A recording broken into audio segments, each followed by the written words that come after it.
നമ്മുടെ സിസ്റ്റർമാരും നിരപരാധികൾ, അവരുടെ പേരിൽ ഒരു തെറ്റും തെളിയിക്കാൻ സാധിക്കാത്തത് കൊണ്ടാ.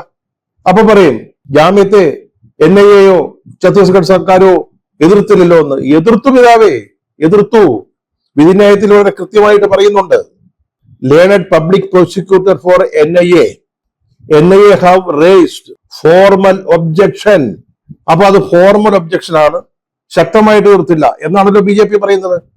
പിതാവെ, ശക്തമായിട്ട് എതിർക്കാൻ, അങ്ങനെ വാദിക്കാൻ, അതിന് പറ്റിയ ഒരു തെളിവോ ഒരു രേഖയോ എന്തെങ്കിലും വസ്തുതയോ ഈ ഛത്തീസ്ഗഡ് പോലീസ്, ദുർഗിൽ അവിടെ പോലീസ് കോടതിയിൽ കൊടുത്ത FIR-ൽ ഉണ്ടായിരുന്നില്ല. പിന്നെ എങ്ങനെയാണ് അവർക്ക് ജാമ്യം നിഷേധിക്കുക? പിന്നെ എന്തിനാണ് നിങ്ങൾ മോദിയുടെയും അമിത്ഷായുടെയും ഇടപെടലിനെ സഹിക്കുന്നത്, ആദരവോടെ കാണുന്നത്? നടന്നത് അതാണ്. വാസ്തവത്തിൽ ഇത് അമിത്ഷായുടെയും മോദിയുടെയും സഹായം കൊണ്ടാണെന്ന് പറഞ്ഞത് വഴി നമ്മൾ ചെയ്തത് എന്താ?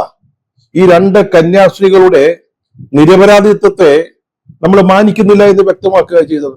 ഇവിടെ അവരുടെ നിരപരാധിത്വത്തിനേക്കാൾ കൂടുതൽ പ്രാധാന്യം കിട്ടിയിരിക്കുന്നത് ഈ വാദത്തിനാ.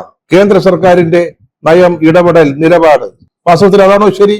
ആ കന്യാസ്ത്രീയുടെ ഒരു തെറ്റും ചെയ്യാത്തത് കൊണ്ട്, അത് ഈ ജഡ്ജിക്ക് മനസ്സിലായത് കൊണ്ട്, അതുകൊണ്ടാണ് അവർക്ക് ജാമ്യം കിട്ടിയത്. ഇനിയുമെങ്കിലും അത് മനസ്സിലാക്കണം.